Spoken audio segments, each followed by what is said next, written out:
The Galactic Confederation had ruled the stars for 12,000 years before they found Earth. They had conquered 1,000 worlds. They had brought 500 species under their control. They believed they understood everything about life in the universe. They were wrong. Ambassador Al was a senior diplomat of the I-Dominion. He was old by his people's standards and had seen many new species join the Confederation. Some joined peacefully. Others required persuasion. A few required force. But all of them eventually understood their place in the galactic order. When the first reports about humanity arrived on his desk, Al read them with growing disbelief. The reports described a species that had evolved on what the Confederation classified as a Category 7 death planet. This classification was reserved for worlds so hostile that no intelligent life should be able to survive there. Earth had active volcanoes that could destroy entire regions. It had massive storms that swept across continents. It had predators in every environment from the deepest oceans to the highest mountains. The planet's single sun bombarded the surface with radiation that should have caused constant genetic damage. The temperature varied so wildly that water could exist as solid ice in some places and boiling steam in others. And yet humans had not only survived on this world, they had thrived. They had built cities and nations. They had developed technology and art. They had looked up at the stars and dreamed of reaching them. Al dismissed the reports as exaggerated. His assistant had probably made errors in the translation. No species could be this resilient.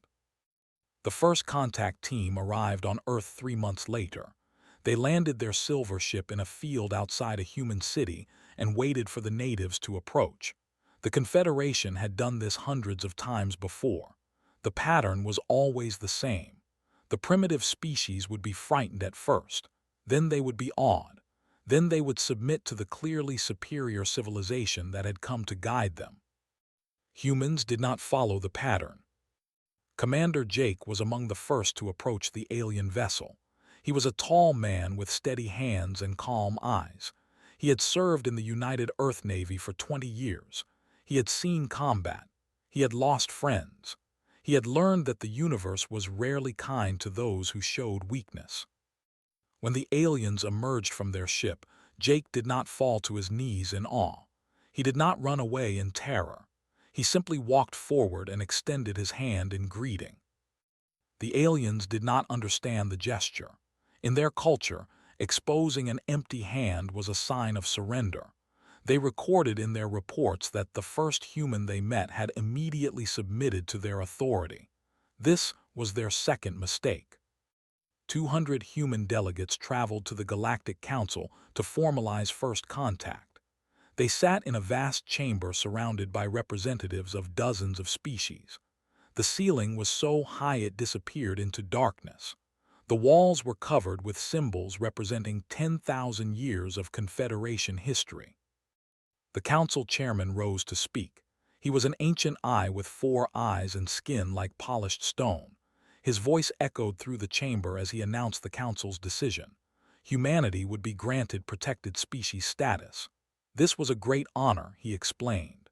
Humans would be confined to their solar system for their own safety. Confederation observers would monitor their development. In a few thousand years, if they proved themselves worthy, they might be allowed to join galactic society. Jake stood among the human delegates. He listened to every word. He smiled politely and nodded at the appropriate moments. And when the ceremony was over, he returned to Earth without protest. The council believed they had solved the human problem before it began. They had contained a primitive species on their primitive world. The matter was settled. 6 months later, the first human ship jumped into Confederation space using a drive that should have taken them centuries to develop. The Confederation had given humanity access to basic information about jump technology as part of the Protected Species Agreement. They expected humans to study it for generations before understanding even the fundamental principles. Human engineers had reverse-engineered the technology in weeks. Human scientists had improved upon it in months. Human pilots were now flying ships that could outrun anything in the Confederation fleet. The Council sent a diplomatic warning. They explained that humans were violating the terms of their protected status. They demanded that all human vessels return to the Sol system immediately. The humans ignored them. Admiral Eth was given command of a fleet of 50 warships. His orders were simple: travel to the human colony on 442b and demonstrate the consequences of defying the Confederation. He was not expected to destroy the colony. A show of force would be sufficient. Primitive species always surrendered when they saw real power. Eth arrived at 442b with his fleet in perfect formation. The human colony below was small, a few thousand settlers living in prefabricated buildings. They had no warships. They had no planetary defenses. They had nothing but farming equipment and mining tools. Eth broadcast his demands: surrender immediately or face the consequences. The colony went dark. All communication ceased. All visible activity stopped. Eth smiled. The humans were afraid. They were hiding. Soon they would emerge with their hands raised, begging for mercy like every other species before them. He ordered his ships to fire a warning volley. Energy beams streaked down from orbit and struck the ground around the colony. The message was clear: surrender or die. 3 hours later, Eth was no longer smiling. The colonists had not been hiding in fear. They had been preparing. When Eth's Marines landed to accept the expected surrender, they found empty buildings. The humans had moved underground into tunnels that had not appeared on any Confederation scans. And then the humans attacked. They came out of the ground like ghosts. They carried weapons made from mining lasers and industrial cutting tools. They fought with a ferocity that Eth had never witnessed in any species. His Marines, trained for ceremonial duties rather than actual combat, fell by the dozens. Above the planet, civilian transport ships rose from hidden launch sites. They were not warships. They had no weapons, but their pilots flew them directly into Eth's cruisers. One after another, human civilians sacrificed themselves to damage the Confederation fleet. A woman named piloted a cargo hauler toward the flagship. Her ship was small and slow and completely defenseless. Any gunner could have destroyed her with a single shot, but she flew through the chaos of battle, dodging debris and weapons fire, until she reached the flagship's engine section. She broadcast a single message on all frequencies before impact. Her voice was calm and steady. She said only 5 words: "You should have stayed home." The explosion tore through the flagship's engineering deck. Eth survived by pure chance. He was on the bridge when the ship lost power. He watched through as his fleet burned around him. He counted 32 ships destroyed before rescue vessels arrived to pull him from the wreckage. He returned to the Council with fewer than 20 ships remaining. His report was brief. The humans had not surrendered. The humans had fought. The humans had won. The Council convened an emergency session. The I representative proposed immediate and total extermination of the human species before they could spread further into the galaxy. The threat was too great. The risk was too high. Humanity had to be eliminated. The motion passed without a single vote of opposition. Every member of the Council believed they were making the right decision. They believed that overwhelming force would solve the human problem once and for all. They believed that no primitive species could stand against the full might of the Galactic Confederation. They did not yet understand what they had done. They did not realize that they had just made the worst mistake in their 12,000-year history. They did not know that humanity was not a problem to be solved. Humanity was a force that could not be stopped. And the galaxy was about to learn why. The Galactic Confederation believed in efficiency. They had ruled the stars for 12,000 years by finding the simplest solution to every problem. When they decided to exterminate humanity, they chose the most efficient method available. They would not waste ships and soldiers on a prolonged war. they would use biology. The Confederation's greatest scientists gathered in a secret facility on a moon orbiting a dead world. They studied human DNA samples collected during first contact. They analyzed human physiology and identified weaknesses. They designed a pathogen that would target only humans. No other species would be affected. The plague would spread through the air and water. It would kill quickly and leave no survivors. They called it Agent Omega. They believed it would end the human problem within a single year. The pathogen was released simultaneously on 17 human colonies. Transport ships carried infected cargo containers. Diplomatic vessels spread contaminated materials. Within days, humans began to die. Humanity called it the Gray Plague because of the color victims turned before death. The disease attacked the nervous system first. Victims lost feeling in their hands and feet. Then they lost the ability to walk. Then they lost the ability to breathe.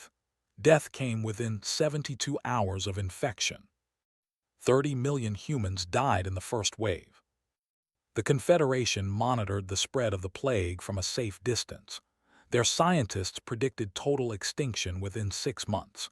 The remaining human population would be too weak to resist. The few survivors would be easy to eliminate through conventional means. The problem was nearly solved. And then something happened that the Confederation had never seen before. Doctor was a geneticist working in an underground laboratory on Mars.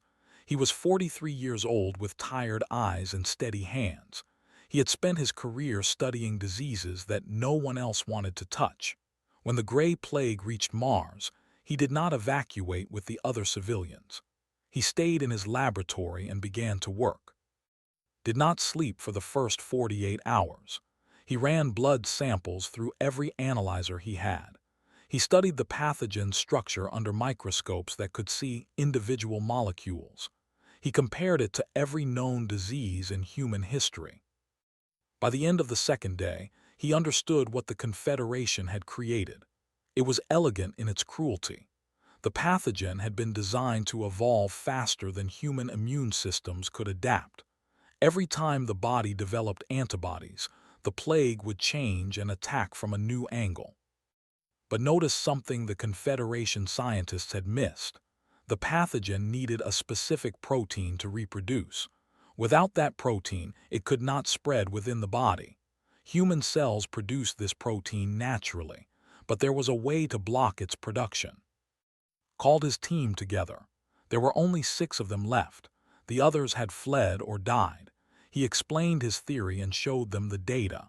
He told them they had 4 days before the second wave of the plague swept through human space. 4 days to develop a treatment that would save their species. They did not ask if it was possible. They simply began to work. For 6 days they lived in the laboratory. They ate protein bars and drank cold coffee. They ran simulations and tested compounds. They failed hundreds of times, but each failure brought them closer to understanding. Each mistake taught them something new. On the 5th day, a researcher named Lisa Park found the answer. She had been testing a combination of antiviral compounds when she noticed an unusual reaction. The pathogen stopped reproducing.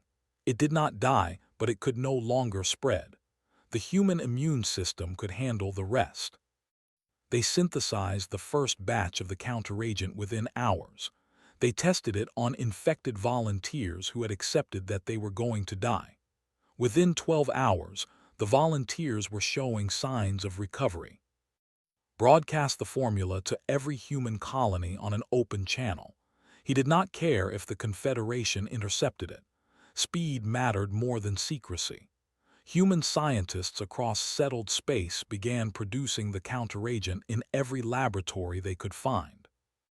By the time the second wave of the Gray Plague should have swept through humanity, 80% of the population had been treated. The plague did not disappear, but it was no longer a death sentence. Humans had turned extinction into a chronic condition that could be managed and survived. The Confederation scientists were stunned. Their models had predicted human extinction. They had not accounted for a species that could develop a counteragent in less than a week. Their own medical advances took centuries of careful research. Humans had defeated a designer bioweapon in 6 days. The Council decided that conventional warfare would be necessary after all. 600 warships assembled at the edge of human space. It was the largest fleet the Confederation had deployed in 3,000 years. They intended to overwhelm humanity through sheer numbers. Every colony would be bombarded from orbit. Every ship would be hunted down. Every last human would be eliminated. Admiral Eth was not given command of this fleet. He had failed once already. Instead, the Council appointed Supreme Commander S, a military leader who had never lost a battle in his 400 years of service. S believed in thorough planning and overwhelming force. He would not make the same mistakes Eth had made. The fleet entered human space and began its campaign of destruction. Colony after colony fell to orbital bombardment. Human settlements were reduced to glass and ash. The death toll climbed into the hundreds of millions. Humanity fought back, but their forces were scattered and outnumbered. Their ships were destroyed whenever they tried to engage the Confederation fleet. Their ground forces were overwhelmed by superior numbers. It seemed that the extermination would succeed after all. Admiral Ben Harper commanded the Earth Defense Fleet. He had 32 ships under his command. 32 ships against 600. By every calculation, by every strategic model, by every reasonable measure, he was going to lose. But Ben Harper had studied human history. He knew stories that the Confederation had never heard. He knew about 300 warriors who held a mountain pass against an army of millions. He knew about cities that refused to surrender even when surrounded and starving. He knew that humans had never measured victory by the odds against them. Ben led the Confederation fleet on a chase through the outer solar system. He made them follow him past Mars and through the asteroid belt. He made them think he was running away, looking for a place to hide. He was not hiding. He was leading them into a trap. The debris field near Jupiter was a graveyard of ancient ships and broken asteroids. Gravity wells pulled in unpredictable directions. Sensor systems became unreliable. The Confederation fleet had to slow down and spread out to navigate safely.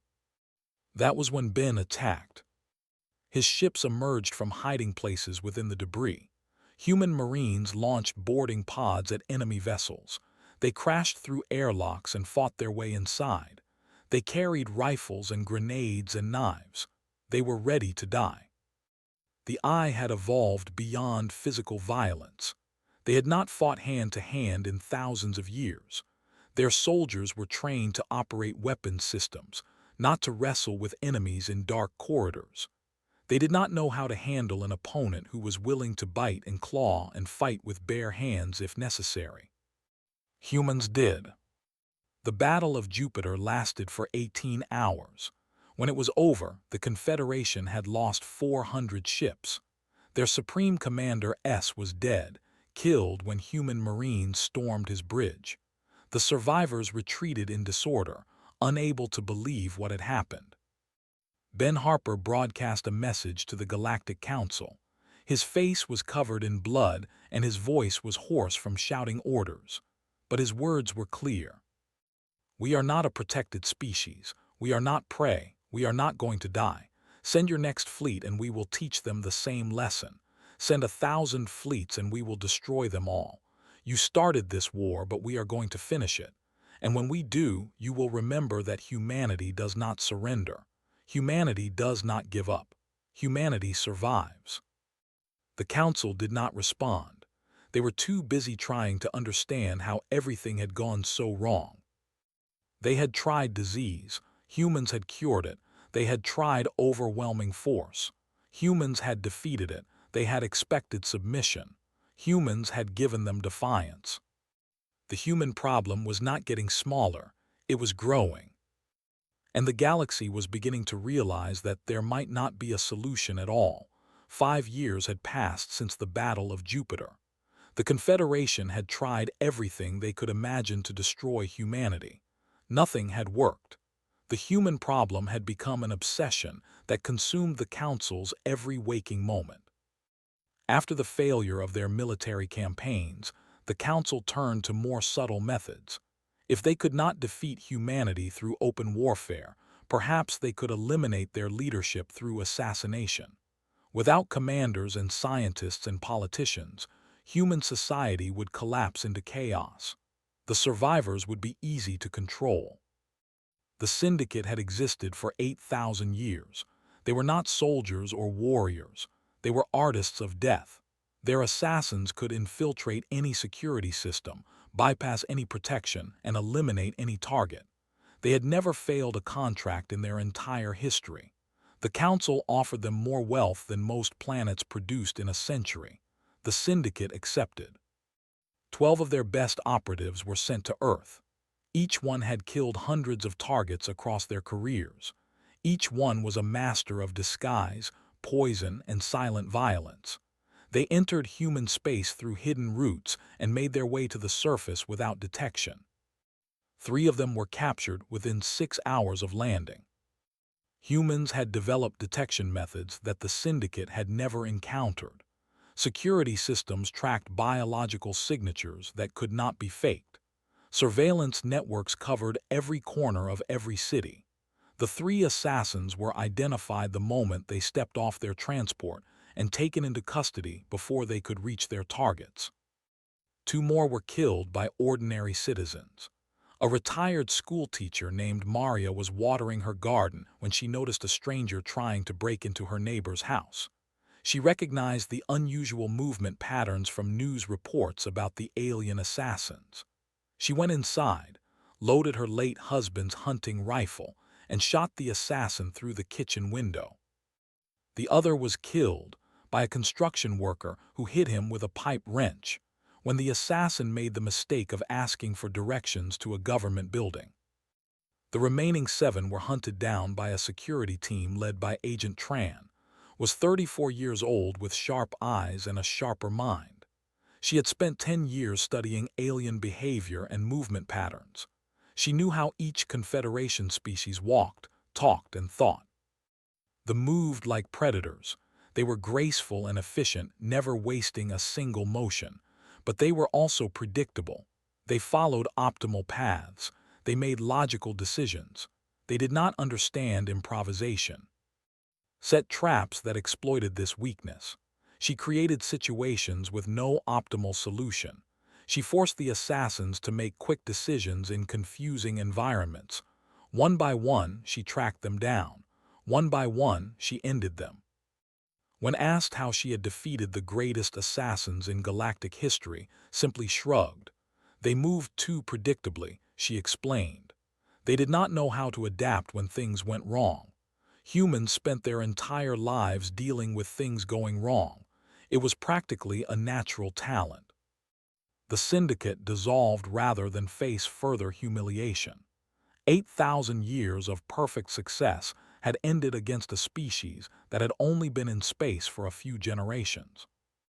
The Council tried economic isolation next. They declared that any species caught trading with humans would face severe penalties. All commerce with human space was banned. All resources were cut off. All diplomatic channels were closed. The Council expected humanity to starve. They expected human colonies to wither and die without access to galactic markets. They expected desperation to drive humans to surrender. Instead, humans adapted. Human scientists developed new technologies to produce resources locally. Human engineers designed ships that could travel further and faster on less fuel. Human traders made contact with species that the Confederation had oppressed and exploited for centuries. There were a reptilian species that had been conquered by the Confederation 3,000 years ago. They served as laborers and servants, forbidden from owning property or traveling freely. When human traders offered them partnership instead of subjugation, they accepted immediately. The Chorus were a collective species that communicated through song. The Confederation had silenced them, banning their music and forcing them to use written language that felt unnatural and painful. Humans learned their songs and sang with them. The chorus wept with joy at being heard again. The Ironborn were a mechanical species created by an extinct civilization. The Confederation considered them property, things to be used rather than people to be respected. Humans recognized them as fellow intelligent beings and offered them equal standing in the new alliance. Within 3 years, a rival economic bloc had formed. Human space became a haven for refugees and outcasts from across the galaxy. Species that had lived under Confederation rule for now traded freely with humanity. The economic isolation had not weakened humans, it had given them allies. Commander Laura led the liberation of Chorus Prime. She commanded a mixed fleet of human cruisers, destroyers, and ironborn frigates. The Confederation garrison on Chorus Prime had held the planet for 900 years. They had 20,000 soldiers and orbital defense platforms that could destroy entire fleets. Laura had 3,000 soldiers and 12 ships. She should have lost. But Laura understood something the Confederation did not. She was not just fighting to defeat an enemy. She was fighting to free people who had been waiting for freedom for nearly a millennium. She broadcast a message to the surface before the battle began. She spoke in the singing language of the chorus, words she had spent months learning. She told them that help had arrived. She told them that their silence was ending. She asked them to rise. The chorus remembered how to fight. They had been forbidden from violence for 900 years, but the knowledge had never truly left them. When Laura's forces attacked from above, the chorus attacked from below. Confederation soldiers found themselves surrounded by enemies who knew every tunnel and every shadow on their own world. The garrison fell in 11 days. 900 years of occupation ended in less than 2 weeks. Laura stood in the ruins of the garrison command center as chorus civilians emerged from their homes for the first time as free people. A child approached her, a small creature with 6 arms and scales that shimmered like rainbows. The child had been told all its life that humans were monsters, destroyers, demons from the void. The child asked Laura if humans were really as frightening as the Confederation claimed. Laura knelt down so she could look the child in its many eyes. She extended her hand, palm open, fingers spread. She spoke softly in the chorus language. "We are only frightening to those who hurt the people we protect," she said. "To everyone else, we are friends." The child took her hand. Someone captured the moment in a photograph. The image spread across the galaxy within hours. A human warrior kneeling before an alien child, a hand offered in friendship, a promise kept. The Confederation had spent years telling the galaxy that humans were dangerous animals that needed to be exterminated for the safety of all civilization. They had broadcast propaganda showing human violence and human aggression and human destruction. But this single image was more powerful than all their propaganda combined. It showed a different truth. Humans were not monsters. They were protectors. They were liberators. They were friends to those who had no friends. More species began to reach out to humanity. More refugees fled to human space. More alliances were formed. More voices joined the chorus calling for freedom. The Confederation had tried to isolate humanity, and instead had given them the most powerful weapon in the galaxy. Hope. And hope, as the Council was learning, could not be killed no matter how hard they tried. The Confederation's Strategic Intelligence Division had spent years trying to understand humanity. They had analyzed every battle, every negotiation, every interaction between humans and other species. They had compiled their findings into a report that ran to 12,000 pages. The conclusion troubled everyone who read it. Humans possessed a psychological trait that had no equivalent in any other known species. The analysts struggled to find a word for it in the Confederation's language. The closest translation was something like joyful self-destruction in the face of impossible odds, but even that did not capture the full meaning. Humans called it spite.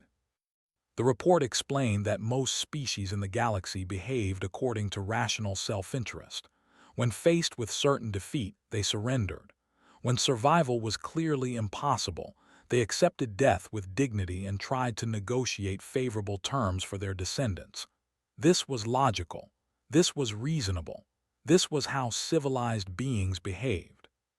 Humans did not behave this way. When told they could not win, humans became more determined to win. When pushed to the edge of extinction, humans became more creative and more dangerous. When given the choice between submission and destruction, humans chose a third option that no other species had ever considered. They chose to make their enemies regret starting the fight. Dr. Price was a physicist who had lost his entire family during the Gray Plague. His wife had died in his arms. His 2 children had died in a hospital where the medical staff were too overwhelmed to save them. He had watched the light leave their eyes and felt something inside himself change forever. By every measure should have been broken. He should have given up. He should have spent his remaining years in grief and despair. Instead, he built a weapon, disappeared into a hidden research facility on a moon that did not officially exist. He surrounded himself with other scientists who had lost everything to the Confederation. They worked together in secret for 4 years, driven by a shared purpose that went beyond survival. They called their creation the Echo Drive. It was not a weapon in the traditional sense. It did not fire projectiles or energy beams. It did not explode. It did something far worse. The Echo Drive could destabilize the fabric of spacetime itself. When activated, it created a cascade reaction that spread outward at the speed of light. Everything caught in the wave was torn apart at the subatomic level. Stars collapsed. Planets shattered. Nothing survived. Did not create the Echo Drive to win the war. He created it as a final option. If humanity was truly facing extinction, if the Confederation succeeded in killing every last human being, then the Echo Drive would ensure that victory came at an unacceptable cost. The device was placed in a secure facility deep within human space. Its activation codes were distributed among 100 different individuals who did not know each other's identities. If humanity fell, the Echo Drive would fire automatically. The Confederation would inherit nothing but an empty galaxy. When the Council learned of the Echo Drive's existence, they did not believe it at first. The technology seemed impossible. No species in galactic history had ever developed something so destructive. But their intelligence analysts confirmed the reports. The Echo Drive was real. The humans had built a doomsday device that could destroy everything, including themselves, rather than allow the Confederation to win. The Council convened an emergency session that lasted 6 days. Representatives argued and debated and calculated. They ran simulations and consulted experts. They tried to find a way to neutralize the threat. There was no way. A strike against human space might destroy the Echo Drive, but it might also trigger its activation. The odds were too uncertain. The risk was too great. Even a small chance of galactic destruction was unacceptable. The I representative was the first to admit defeat. His people had started this war. They had called for humanity's extermination. Now he stood before the Council and spoke words that no eye had spoken in 10,000 years. He recommended surrender. Not negotiation, not compromise. Surrender. Complete and unconditional acceptance that the Confederation could not win. The other representatives were shocked. The representative, newly appointed after the syndicate's collapse, spoke next. His people had tried to assassinate human leaders and failed. He agreed with the I. Surrender was the only option. One by one, the representatives added their voices. The species that had voted unanimously for human extinction now voted unanimously for peace. The war was over. Humanity had won. But one question remained unanswered. How had this happened? How had a primitive species from a death world defeated the greatest civilization in galactic history? Chairman N, the ancient I who had led the council for 300 years, addressed the assembly one final time. His voice was old and tired, but his words carried the weight of revelation. "We calculated wrong," he said. "We measured humanity by the standards we use for every other species. We counted their ships and their soldiers and their resources. We evaluated their technology and their infrastructure. We determined that they were weak and would fall easily. But we forgot to account for something we did not understand. We forgot to measure their will." He paused, his four eyes scanning the chamber. "Humans do not surrender when they are losing. They fight harder. Humans do not accept death when it comes for them. They rage against it. Humans do not behave rationally when pushed to their limits. They become something else entirely. They become unstoppable." N sat down heavily. He had ruled the galaxy for 3 centuries. He had overseen the conquest of 100 worlds. He had believed that power came from ships and weapons and economic control. He had been wrong. Power came from the willingness to sacrifice everything for what you believed in. Power came from refusing to stop even when stopping was the only logical choice. Power came from spite and stubbornness, and the absolute refusal to let your enemies win. Humans had this power in abundance. The Confederation did not. The vote for peace was unanimous, but it was not celebrated. The representatives left the chamber in silence, each one carrying the weight of their failure. They had tried to exterminate a species and had instead created a force that could destroy the galaxy. The human problem had not been solved. It had evolved into something far more dangerous. And now the Confederation had to find a way to live with it. Price watched the council's announcement from his hidden facility. He did not smile. He did not celebrate. He simply turned off the monitor and walked to the window that looked out over the barren moon. He thought about his wife and his children. He thought about the millions who had died. He thought about the weapon he had built and what it said about humanity that such a thing was necessary. "We are survivors," he thought.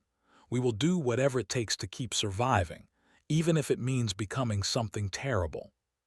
He hoped they would never have to use the Echo Drive. He hoped peace would last. He hoped that humanity could find a better path.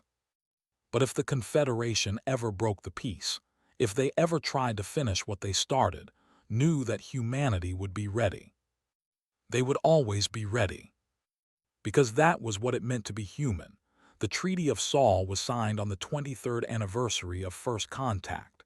The ceremony took place in the same council chamber where humanity had been declared a protected species all those years ago. The same high ceiling, the same ancient symbols on the walls, the same representatives watching from their seats. But everything else had changed. Ambassador Grace represented humanity at the ceremony. She was 62 years old with silver hair and steady hands. She had spent her entire adult life working toward this moment. She had lost friends in the Gray Plague. She had lost colleagues in the battles that followed. She carried their memory with her as she walked to the podium. Grace stood where Jake had stood 23 years earlier. She remembered his stories about that first meeting, how the council had looked down at humanity with pity and contempt, how they had decided to confine humans to their solar system like animals in a cage. Now those same council members looked at her with something very different in their eyes: respect, fear, and perhaps the beginning of hope. The treaty was complex, hundreds of pages dealing with borders and trade routes and diplomatic protocols, but the core was simple. Humanity would be recognized as a sovereign power. The Confederation would cease all hostile actions. Both sides would work together to face common threats. There was one final clause that historians would debate for centuries: the mutual defense provision. The galaxy had dangers beyond the Confederation and humanity. Ancient machines drifted in the void between stars, remnants of civilizations that had died before Earth's sun was born.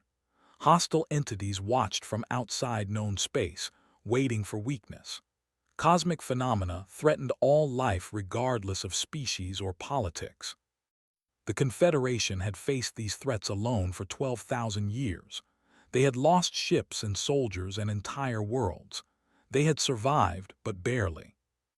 The mutual defense provision changed everything. Human ships would now patrol alongside Confederation vessels. Human soldiers would stand beside alien marines.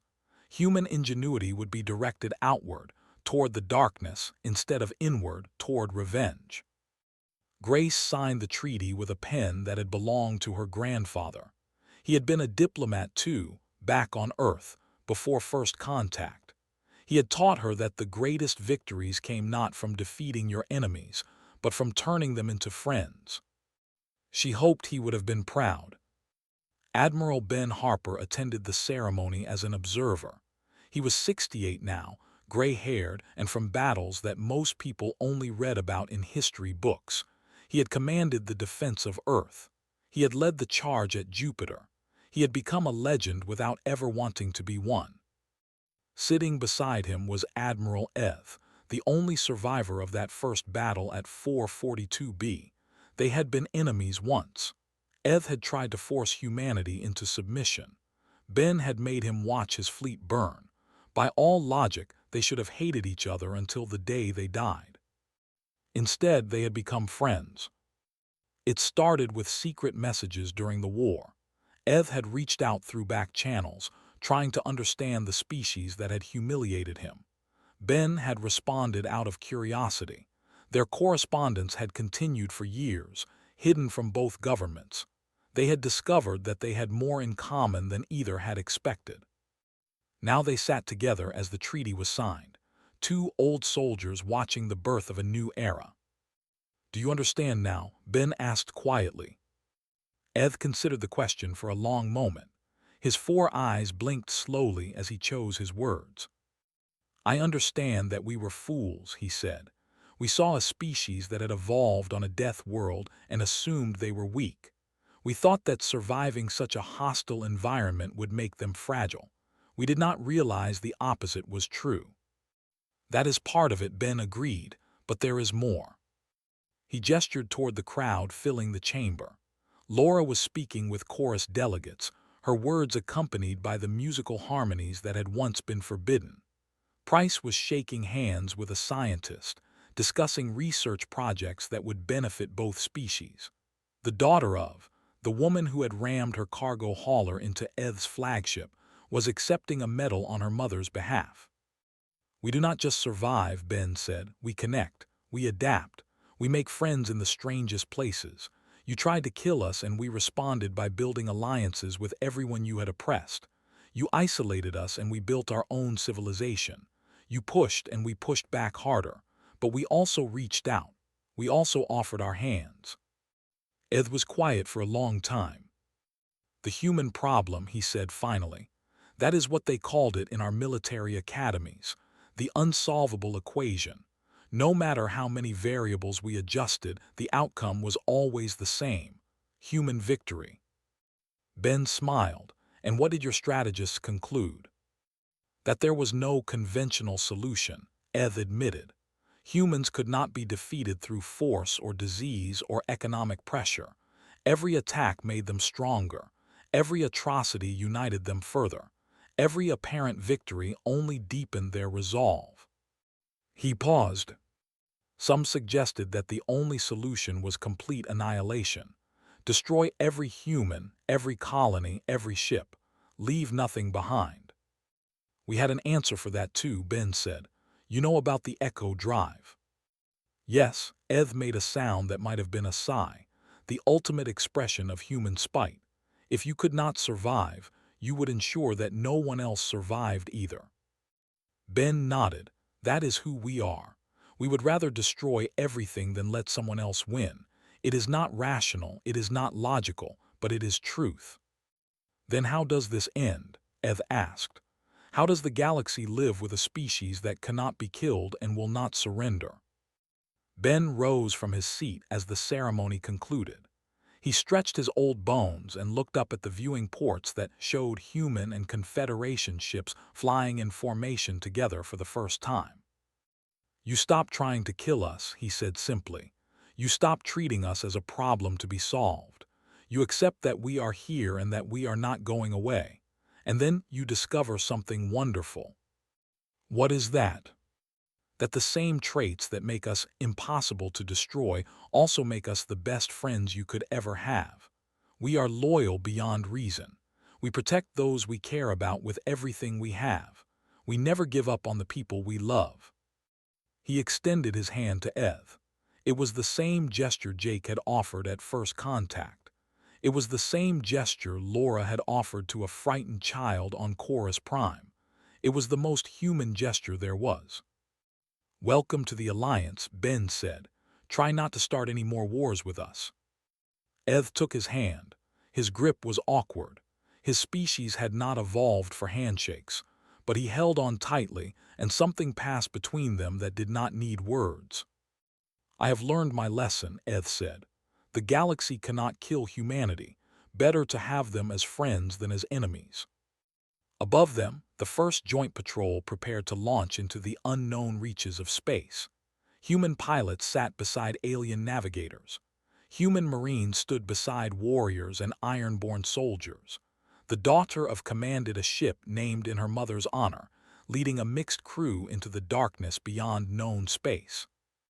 The galaxy had tried to solve the human problem through extermination. They had failed completely.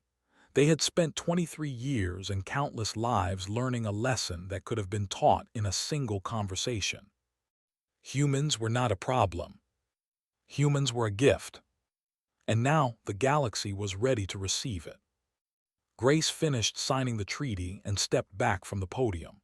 She looked out at the assembled delegates, at the old enemies becoming new friends, at the beginning of something that might last for 10,000 years.